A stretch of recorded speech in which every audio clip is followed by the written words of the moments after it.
Salut tout le monde, bonne année, bonne santé et merci de dingue, vous êtes bientôt 30 000 sur cette chaîne en seulement un an d'existence et en plus sur des sujets qui sont pas forcément sympas, donc j'avoue que ça me fait vachement grave chaud au cœur car dans mon entourage il n'y a absolument personne qui parle d'écologie, tout ça. À mon avis j'ai dû devenir le mec chiant qui n'arrête pas de parler de rapport de GIEC à tous les dîners.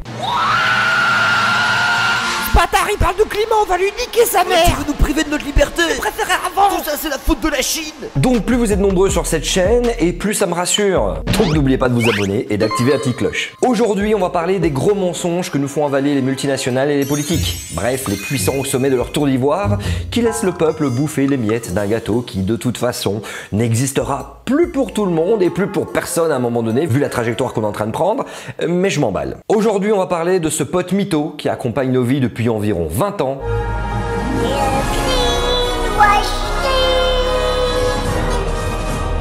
Oh yeah! Voici le top 10 du greenwashing.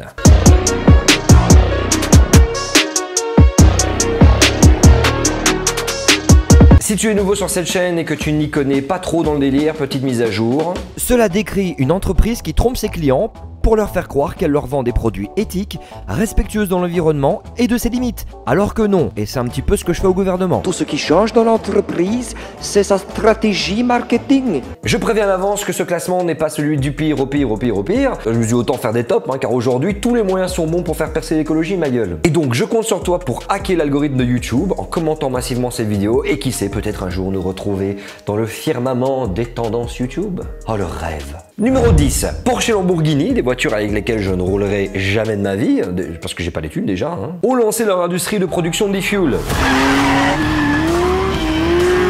Sur la douille, il y a 10 km quoi. En gros, Porsche et Lambo vont produire un carburant neutre en carbone. Déjà, les histoires de neutralité carbone, ça n'a pas de sens au niveau planétaire. Sauf rare exception, c'est du greenwashing. Et oui, c'est un gros bullshit et la captation du carbone dans l'atmosphère et le processus chimique qui va avec va demander autant d'énergie que si je prenais mes 2 enfants et je leur donnais un pass illimité à Walibi. C'est beaucoup trop d'énergie à injecter pour l'énergie qui va être récupérée. Le processus au-delà d'énergie coûte super cher, 2 à 4 fois plus que du pétrole traditionnel. Donc l'e-fuel permet simplement de conserver des vieux moteurs et comme l'a prévu la loi européenne qui interdit la vente de voitures neuves en 2035, donc tu te dis ah bah tant mieux pas d'e-fuel, eh ben l'e-fuel en fait il est fait pour les voitures de luxe qui elles ne rentrent pas dans ce projet de loi. Tu la sens la douille? Donc les e-fuels seront réservés comme d'habitude à des gens qui sont blindés de thunes. Et si c'est ton cas, tu prends ta carte de crédit, tu vas sur Tipeee et tu m'aides à faire vivre ce média. Numéro 9, la FIFA. La commission suisse pour la loyauté, ça tombe bien, cherche à savoir si la FIFA a trop vanté la Coupe du Monde au Qatar comme étant écologique. Sans déconner! Si jamais ça t'intéresse, j'ai fait tout un chapitre dans cette vidéo sur le greenwashing de la Coupe du Monde au Qatar, en débunkant absolument tous leurs arguments. C'est disponible ici quelque part. Numéro 8. Alors je vais me focaliser sur un produit avec lequel Shell nous envoie une sorte de suppositoire en métal rouillé avec des pics. C'est ceci. Le Shell Helix Ultra Professional OW30. À tes souhaits. Nous reconnaissons que les automobilistes doivent pouvoir profiter du plaisir que procure la conduite, mais d'une manière responsable. C'est pourquoi j'ai le plaisir d'annoncer à nos clients qu'ils peuvent d'ores et déjà profiter des avantages qu'ils attendent de Shell Helix Ultra, et cela à empreinte carbone neutre. Salagadou, la menchikabou, la bibidi babidi bou. Numéro 7. Devenez les héros de la nature. Donc cette pub nous dit littéralement que pour protéger la nature, il faut acheter des bouteilles en plastique. Qu'est-ce que vous voulez que je dise à cette supercherie? Vitel ne vous vend absolument pas d'eau, mais des bouteilles en plastoc. Et d'ailleurs, parlons-en, essayons de comprendre ce truc qui va toujours embrouiller l'esprit. Le 100% recyclé et le 100% recyclable. Perso, je propose de merger les deux en le 100% greenwashing. Et ça vaut absolument pour toutes les marques qui se la pètent avec leurs pubs. Achetez-nous, respectez l'environnement. Sauf rare exception, c'est du greenwashing. Eux, comme d'autres, diffusent un imaginaire dans lequel le recyclage est la solution au problème des On déchets. peut faire beaucoup de choses avec des bouteilles. Ce qu'on préfère, c'est en faire de nouvelles bouteilles Tropicana. Et figurez-vous que c'est très loin d'être le cas. 100% recyclé, la majorité des plastiques ne se recyclent pas.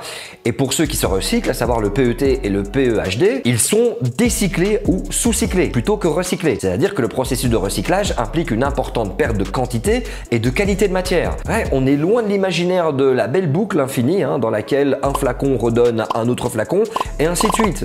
Désolé si c'est ce que vous croyez, j'y croyais aussi. Et le 100% recyclable, même violon, perte de matière et de qualité. Et puis la majorité de ce qui est en théorie recyclable n'est pas recyclé. pour des raisons qui sont surtout liées au peu d'intérêt réel des industriels pour ce sujet. Et pourquoi? Eh bien parce que ça coûte trop cher. Chaque seconde, on jette en France 28 tonnes d'ordures. Le recyclage ne pourra jamais absorber ce raz-de-marée. Et je me permets d'ajouter une petite parenthèse dans ce top avec Adidas. Ouais, véridique, hein, ils ont essayé de nous la mettre à l'envers pour nous faire croire qu'ils étaient vertueux en installant un court de tennis en plastique recyclé sur la barrière de corail.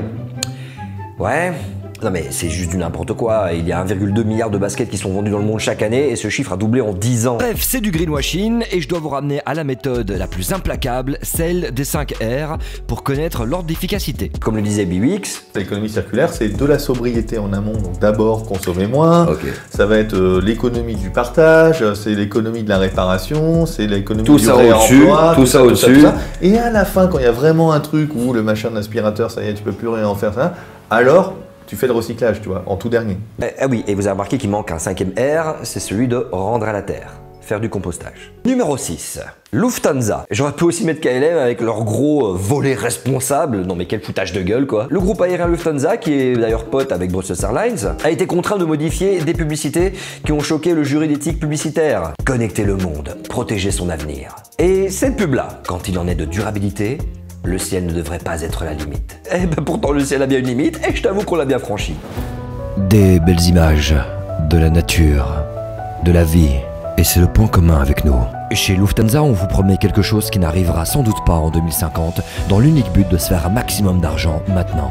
Mais comme on sera déjà à la retraite, on s'en bat royalement les couilles. Numéro 5, l'autorité de régulation professionnelle de la publicité qui a proposé une campagne de com pour sensibiliser les annonceurs au greenwashing. Ça a été diffusé dans absolument toutes les gares SNCF de France sur des écrans publicitaires numériques. C'est drôle, c'est comme s'il y avait un paradoxe. On connaît le chemin du paradis, mais on se laisse conduire par un tox. Vous êtes qui vous? Mais ça se voit bien ma gueule, je suis ton paradoxe. Ok, et tu veux me dire quoi? Faire une chaîne YouTube pour parler des limites planétaires, c'est tout aussi paradoxal. On a vu, t'actives la monétisation. Qu'est-ce qui te dit que limite, même si t'es une asso, ne gagne pas de l'argent grâce à des compagnies qui foutent la merde sur Terre? Tu leur dis quoi à tes abonnés, hein? Bah abonne-toi et active la cloche. Oh, il assume son paradoxe. Numéro 4, devinez qui propose d'investir dans des actions vertes? H&M qui a augmenté de 12% sa part de revenus atteignant les 20,5 milliards d'euros de chiffre d'affaires, mais qui s'apprête à licencier 1500 personnes dans le but de sauver le dividende de leurs actionnaires. Et il prévoit d'ailleurs de doubler ce chiffre en 2030, tout en réduisant leur impact carbone. La bibidi babidi bou. Et du coup, ils ont sorti une campagne sous fond de réflexion et d'introspection. Pourquoi suis-je sur cette planète? Quel est mon but? Pourquoi ces chaussures me font-elles mal aux pieds? Pourquoi l'eau? Pourquoi je me passe la main dans les cheveux? En plus, ils disent que grâce à eux, c'est très facile de savoir où ont été fabriqués leurs vêtements. Déjà, c'est logique, c'est vous qui les fabriquez. Et excusez-nous, c'est pas vraiment grâce à vous. En fait, non, c'est grâce à nous. C'est nous qui avons milité contre l'exploitation des Ouïghours. Hein. Et c'est grâce au fait qu'on ait milité que vous avez arrêté de le faire. Sinon, en d'autres termes, rien à foutre. Hein. Et en matière de greenwashing, c'est la même chose pour tous les autres, Uniqlo et Primark. Sauf rare exception, c'est du greenwashing. Ouais, d'ailleurs, j'ai pris en photo votre gros mensonge là. Et aujourd'hui, la fast fashion, ça représente 100 millions de tonnes de déchets textiles qui finissent chaque année dans des décharges. En plus, vous avez déjà vu la qualité des t-shirts qu'on achète en fast fashion. Après trop lavage, c'est foutu. Numéro 3, The Line. Des plages qui brillent dans le noir, des milliards d'arbres plantés dans un pays dominé par le désert, des trains en lévitation, l'humanité augmentée. Une ville sans voiture et sans carbone construite en une ligne droite, sur plus de 160 km. Voici The Line et Neom, la ville écologique futuriste, projet d'avenir dans lequel l'humanité progresse, sans compromettre la santé de la planète. Telle est notre ambition, à nous, l'Arabie Saoudite, de devenir verte. Verte comme la couleur de notre pétrole. Attendez une minute, les gars, le pétrole il est pas vert, il est noir et en plus ça pollue. No, it's gonna be green, my friends. We're gonna make it with seaweed. Non, attendez, cette ligne ici, vous dites que le projet a un budget de 500 milliards de dollars. Ça vient bien de vos activités pétrolières. We just sent you 50,000 euros so you would not ask questions. Ok, bon, dans ce cas-là... Le pétrole est super vert, plus vert que Spotify, Starbucks et Lacoste. Vert comme Land Rover, vert comme Sprite et McDonald's. The Line, ça va juste être une attraction touristique, les amis. Hein. C'est un nouveau lieu de 0% de taxes à Dubaï pour attirer les influenceurs et les entrepreneurs du monde entier, histoire qu'on continue à faire tomber le budget de nos écoles, nos hôpitaux, pour faire grossir un projet mégalo. Numéro 2. Absolument toutes les compagnies d'énergie, que cela soit BP qui investit 2 fois plus dans des projets pétroliers et gaziers que dans le renouvelable, ou encore les milliards d'euros de bénéfices de Total qui n'a jamais autant goinfré ses actionnaires, le constat est sans appel. Toutes ces entreprises prétendent à longueur de journée, à coup de grosses publicités mensongères, qu'elles sont en train véritablement d'œuvrer pour un monde vert avec des éoliennes, du photovoltaïque, des barrages hydroélectriques. Oui, c'est le cas.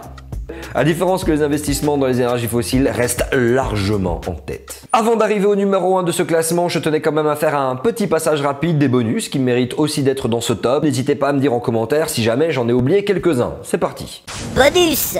Et qui c'est qui va ramasser les déchets sur la plage grâce à son SUV à essence pour sauver les tortues?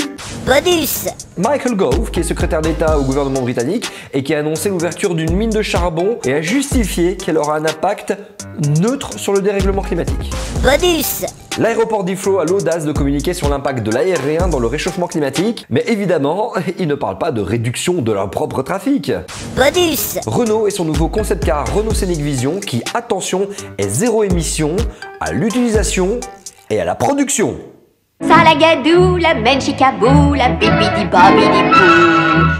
Bonus. Netflix avait annoncé qu'ils allaient être net zéro carbone fin 2022 et figurez-vous que... Eh ben rien. Je trouve que c'est le genre de truc qu'ils vont essayer d'enfuir bien loin tellement ils se sont rendus compte qu'ils ont dit une grosse connerie. Attention mesdames et messieurs, dans un instant, on va commencer. Le numéro 1, la croissance verte. La croissance verte, c'est une bonne qualité de vie pour tous et vivre déjà dans le futur. Ah non, c'est un film de science-fiction, ouais, la croissance verte. Cela fait environ 20 ans aujourd'hui qu'elle existe, ou du moins qu'on prétend qu'elle existe. Du coup, je vais sortir mon petit cherry picking des familles, mon petit lien de corrélation, qui devient de plus en plus un lien de causalité. C'est ceci. On n'a jamais balancé autant de gaz à effet de serre dans le ciel que depuis qu'on est supposé faire de la croissance verte. Et pour être encore plus précis, j'invite mon pote Timothée Paric, qui est économiste et qui a fait une thèse sur la décroissance, qui pour moi est tout simplement le meilleur dans ce domaine, et qui va justement conclure ce point. Salut Tim! Salut Vince, merci pour l'invitation. Alors oui, si le greenwashing était un jeu vidéo, la croissance verte serait le boss final. C'est le discours rassuriste du moment. On connaît la musique, pas besoin de produire et consommer moins, car, magie, la croissance des pays riches serait devenue verte.